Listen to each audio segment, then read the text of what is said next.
kind of how energized the offense feels this week. With Seiler back there. Have you felt the same way?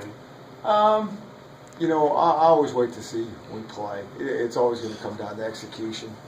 And, I think Seiler's done a good job this week preparing. I think he's very much into football and spent a lot of time, not just this week, but so it's good for him to get a chance, see what he can do. How has he responded this week to all the rest? He's really been the same throughout. He really has. From the summer when he came back to fall camp, it's been very steady, very even keel, and it's been good to see. Have you noticed a change at all, just in the team in general, whether it's that or just Saturday's performance and bouncing back? Like I said, I always got to wait for the, practice is one thing. I think they're focused in. I still think we've got a long way to go in terms of cleaning up a lot of details and learning the systems that we're trying to get in. There's still a lot of work to be had. You had said all summer and off season that you guys felt behind, just being the only new staff in the Pac-12. Does it feel like you're closing the gap a little bit, or you still? No, you guys feel like you have a ways to go? I feel it more now than ever before, because I think when you get into the season and you're trying to game plan, it makes things a little bit harder, because it's like, hey, we know all the stuff, and it doesn't matter what we know. They have to know it and know it flat out as well as we do. And that's going to take a while. They just don't have the backlog of, remember when we ran this back when? And so it's going to take some time. Did you expect to run the ball a little bit better than you did on Saturday? Yeah, I always expect to run the ball better. There's been very few times where you say, hey, we're good, because, I just think you always got to run the ball to play good offensive football. And, again, I said before, I think Hawaii does a nice job. They got some stout guys. But do I think we can play better and run the ball better? We have to, and we need to. Was that last drive a nice way to finish it? Did you build some momentum off that at least? I felt a different intensity, and it can't come in the last series. If we can show up with that intensity and maintain it, then I think we can get something done. But easier said than done. Did Levon earn some more carries by the way he ran the ball last week, or? Yeah, I think so. I thought he did a good job. He really hasn't missed a beat since spring ball. And, I'm anxious to see what he can do and see if he can be even more productive. You talked the other day about some of the hurdles that you put in front of Seiler over the offseason, earn his place back. And what were those, and how did he handle it? Well, I think we keep the hurdles, always kind of internal. But everything that we asked him to do, he did. And, time will tell. But he's done everything that we've wanted him to do. He's been a very good teammate. I do believe he's, learned. I think he's remorseful. I think he's humbled by it, all those type of things. You get a better sense for his skill set this week, or what you can plan around a game plan for him? Hard for me to say without being in a game. I do feel a pretty strong competitive nature from him. I think he likes to play. I think he likes to compete. I get a good feel there, but it's all fun and games at the driving range, as we say. Did you get a sense from players that there was a great deal of respect he had to earn back, that there were guys who were questioning him after the incident, or do you think that they were kind of cool with him no matter how it shook out? I didn't really have a feel one way or the other, really. And I didn't even think about that. I just thought, right is right, wrong is wrong, where are we, and what do we need to do to make this thing right and go forward.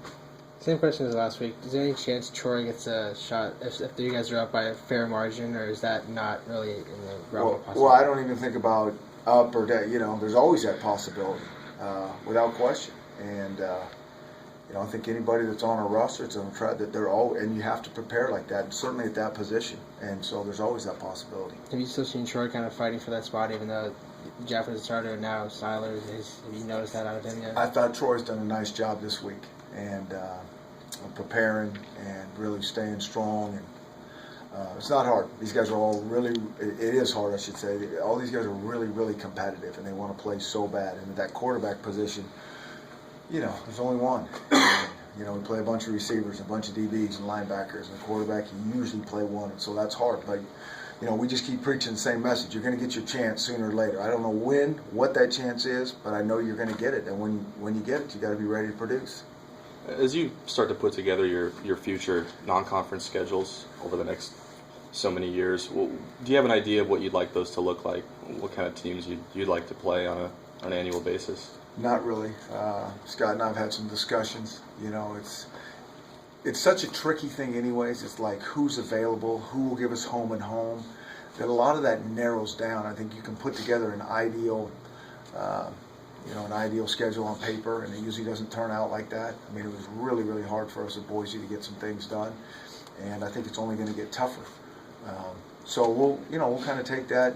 I think it's scheduled out for the next few years, and I think we'll see how this whole thing plays out in terms of the national playoff system, and you have to, just so much speculation. I think the next few years things will start to settle down, and you kind of see what everybody really needs to do. I guess what is your non-conference schedule this year kind of compare to what you'd like, or is this ideal? Yeah, I don't really know. I just think so much about like our team, and whoever we play. It doesn't matter if it's Hawaii, Illinois, Eastern. We just got to take care of ourselves, and a lot of that has to do with Scott and our administration, who we can get, what makes sense, what our fans want to see, and that coupled with, I do think we play in an unbelievable league that every week is going to be a battle. So I do think we got to keep that in mind as well.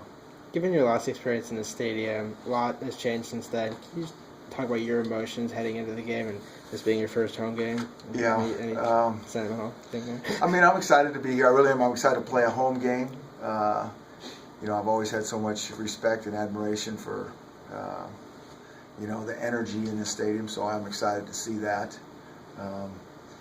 And then hopefully that fuels our team to play inspired football. So much has been made. Tuesday, the defensive coaches talked about Vernon Adams. They mentioned Johnny Manziel, Fran Tarkington, Russell Wilson. Is he just that unique a talent? I think he's really, really good. I mean, he's a really, really good player.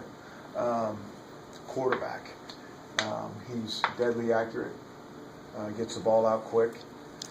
When guys are covered, he's very athletic and mobile, but he's not looking to just run, although he does that very well. He keeps his eyes downfield. He's still trying to find his guys that are open. He does that. I mean, he just really plays the game well. I have a tremendous amount of respect for this guy. Is that what kind of college football, the trend has become, those dual threat guys? Does it feel like you almost have to have a guy that has some running ability nowadays? I think that always, brings another element to the table that is hard to defend. There's nothing more frustrating as a defensive coach when you got everybody covered and done the right thing, and there goes the quarterback run, and that's really, really hard. Do I think there's a lot of good quarterbacks that aren't super mobile that can really lead an offense? Yeah, I do. But we like our quarterback to be able to do that. When things are covered, get some yards with your legs. You had a pretty good one at Boise that didn't do much running. Like I said, I mean, I think he had a negative rushing total when he left. So there's different ways you can skin the cat. It's the old axiom that biggest improvement for a team is from week 1 Yeah. to week 2. Do you buy into that? Do you sense I that? think there should be a lot of improvement, but I will say this: it's a much different style team that we're going against. Their offense is all about throwing it and spreading you out. Hawaii was pretty much about pounding it. And then on defense, I think their style is much different as well. But just in general, I think we should see some things that look different. But it'll be a unique challenge because they are so different than what we played last week. How would you describe Eastern's defensive look? Especially compared to Washington's. Hawaii very much blitz oriented, and not that everybody doesn't have their blitz packages, but that's what they were going to do, a heavy dose of, and kind of unique blitz patterns, and so this team hasn't shown that they're as blitz heavy as the other guys have. Now that I say that, we'll definitely get that. So we'll be ready. Looks like last night you got your Twitter career off to a good Oh start. yeah, big. What was it? 4 letters. Yeah, starting slow. I'll build up to it. Well, I mean, is it just one of those things where you're just going to kind of see where it takes you, or We'll do you have a see where it specific goes. idea in mind when you? Well, like I said, I mean, really the main reason that I got the account is to communicate our recruits and those things, and then we'll see how it goes, and maybe communicate a little bit to Husky Nation as well. All right.